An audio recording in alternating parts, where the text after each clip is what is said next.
Quelques commentaires et quelques analyses sur la situation de marché après le choc bancaire du mois de mars, le stress bancaire du mois de mars. Les marchés semblent être dans une phase de normalisation. Nous en parlons avec Alexandre Tavazzi, responsable CIO Office et recherche macro chez Pictet Wealth Management, avec nous en visioconférence depuis Genève. Bonjour Alexandre, merci beaucoup d'être avec nous. Un peu plus d'un mois après les événements bancaires, SVB, signature aux États-Unis, Crédit Suisse en Europe. On constate effectivement une certaine normalisation du marché qui se traduit par la remontée des indices actions avec une baisse assez nette quand même de la volatilité sur les marchés actions. Et quand on voit sur le marché obligataire une remontée des rendements obligataires, les taux longs ont remonté de quelques dizaines de points de base ces dernières semaines aux États-Unis et en Europe, mais dans une ambiance qui reste là extrêmement volatile en opposition à ce qu'on peut constater sur les marchés actions. Qu'est-ce qu'on peut dire de cette situation à ce stade, Alexandre ? En fait, la question qui se posait au moment de la crise bancaire était de savoir si on avait un risque systémique. On s'est rendu compte que non. Pour deux raisons. C'est qu'essentiellement, il n'y avait pas de transmission de ce mécanisme-là en Europe.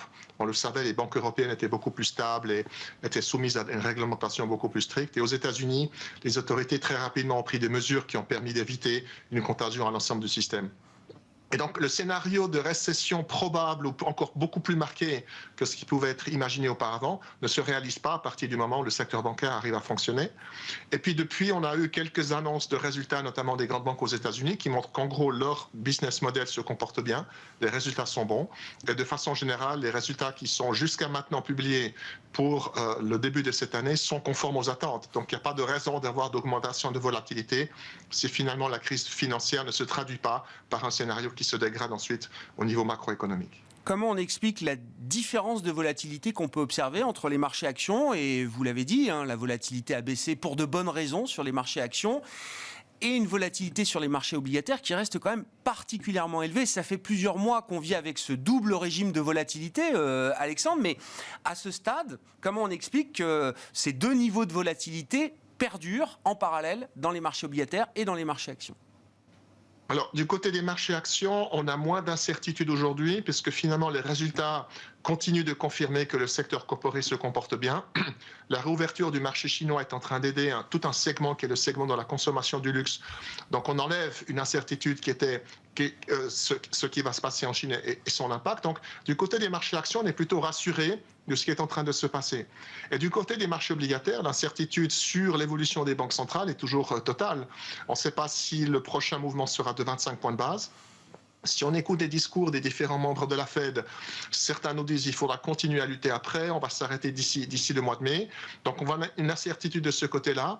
En Europe, on voit que les paramètres d'inflation restent supérieurs à ceux des États-Unis, donc probablement plus de continuation en termes de politique monétaire européenne. Et puis on a eu les récents chiffres en Grande-Bretagne qui montrent que l'inflation continue à rester un problème. Donc on a plus d'incertitudes structurelles dans les marchés obligataires aujourd'hui, du fait des différents cycles économiques et des réactions de chacune des banques centrale. Et puis, on rajoute à ceci un élément qui est important, qui est un élément de liquidité. Les banques centrales sont en train de se retirer des marchés obligataires, elles l'ont indiqué, c'est ce fameux QT, ce qui fait qu'on a moins de liquidité parce qu'on a plus ces acheteurs structurels qui viennent à chaque émission d'obligations gouvernementales qui vous permettent ensuite d'assurer un minimum de liquidité. Et donc, si on a moins de liquidité, on a un mouvement des prix qui est plus important.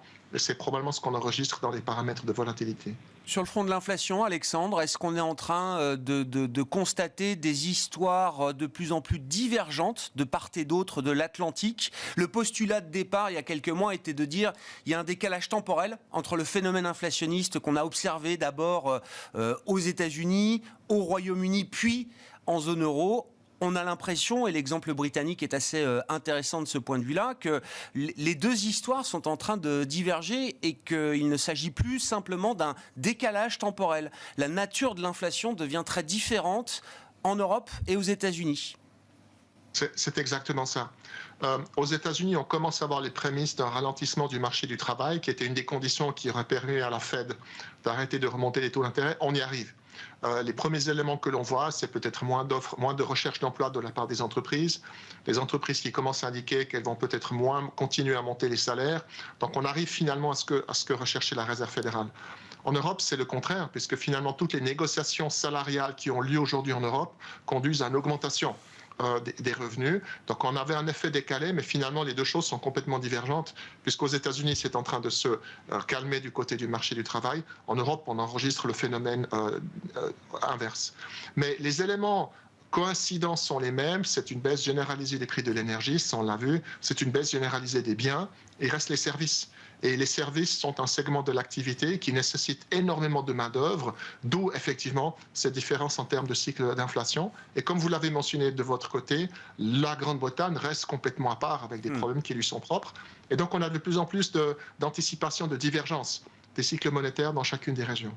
Il y a un point commun peut-être entre l'inflation britannique et celle de l'eurozone, Alexandre, c'est la composante alimentaire.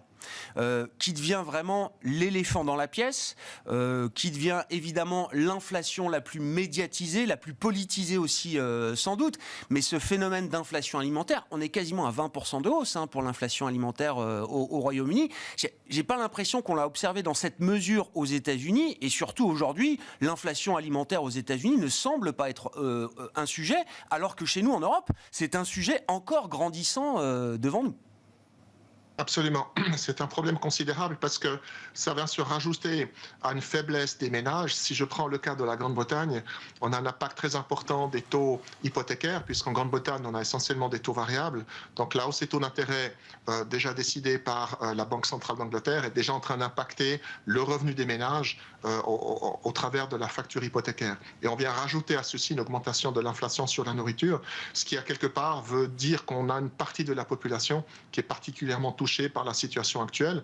Donc on a une situation un peu paradoxale où l'inflation reste élevée, ce qui conduit la Banque centrale à continuer à augmenter les taux d'intérêt et donc à créer à quelque part une situation encore plus inquiétante en termes de situation macroéconomique.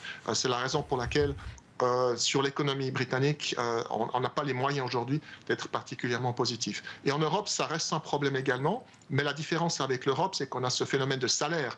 Alors on ne va pas rattraper complètement l'augmentation des prix de la nourriture, mais on essaiera de compenser un tout petit peu. Donc ces éléments-là sont perçus de façon différente dans les ménages, dans différentes régions géographiques.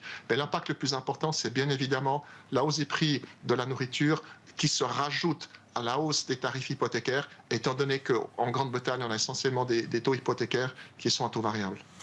Parmi les phénomènes ou les interrogations qu'on avait sur la dynamique d'inflation, se posait la question de l'intensité inflationniste de la reprise économique en Chine, qu'on a pu constater à travers des chiffres un peu durs qui ont été publiés par le Bureau des statistiques chinoises en début de semaine. Alexandre, est-ce que ce risque d'un redémarrage de l'inflation énergétique ou de certains produits de base spécifiques liés à la reprise économique en Chine, est-ce que ce risque-là est écarté à ce stade ?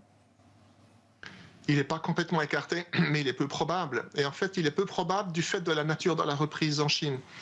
La Chine a publié cette semaine les premiers chiffres du premier trimestre de cette année. On voit deux choses intéressantes. C'est que, les exportations ont l'air de reprendre un tout petit peu, ce qui est plutôt encourageant pour l'activité économique mondiale. Mais surtout, la consommation a fait un bond de 10%. Et quand on regarde les composants de la consommation qui ont rebondi, ce sont essentiellement des produits de luxe. C'est la raison pour laquelle les grandes entreprises qui sont dans ce segment-là font bien ou sont particulièrement favorisées, notamment sur la bourse française. Mais ça veut dire également qu'on a une reprise qui est très différente des reprises précédentes.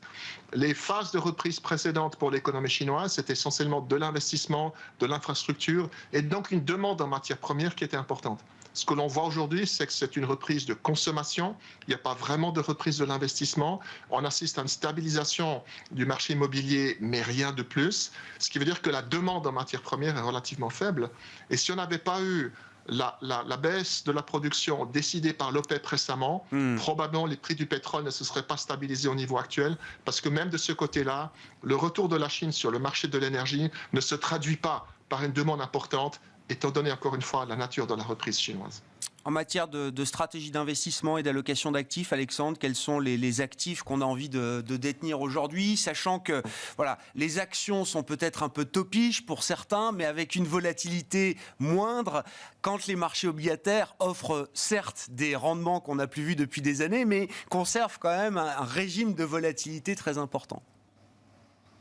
En fait, les obligations telles que nous les percevons sont pas du tout dans une optique de trading. L'idée, c'est de choisir une entreprise qui sera là le jour de la maturité de l'obligation, mais on est particulièrement bien rémunéré aujourd'hui de ce côté-là. Donc pour nous aujourd'hui, sans prendre trop de risques, c'est-à-dire sans devoir aller dans les segments les plus risqués du marché obligataire, tout ce qui est investment grade aujourd'hui fait complètement du sens, parce qu'encore une fois, on a eu un petit écartement des spreads, donc on est bien rémunéré de ce côté-là. Et les actions sont un peu un point d'interrogation, puisque finalement les indices continuent de monter avec une volatilité qui est relativement faible. Mais si on se projette entre maintenant et la fin de l'année, on devrait avoir quand même un ralentissement marqué au niveau de l'économie, probablement plus aux États-Unis qu'en Europe, mais ça va donc se traduire par un ralentissement des chiffres d'affaires à un moment où effectivement le coût du travail est relativement élevé et on a beaucoup d'entreprises qui hésitent aujourd'hui à réduire le nombre de travailleurs qu'elles occupent, simplement parce qu'on a ce sentiment de se dire si je m'en sépare aujourd'hui, je n'arriverai pas à les retrouver d'ici 6 mois.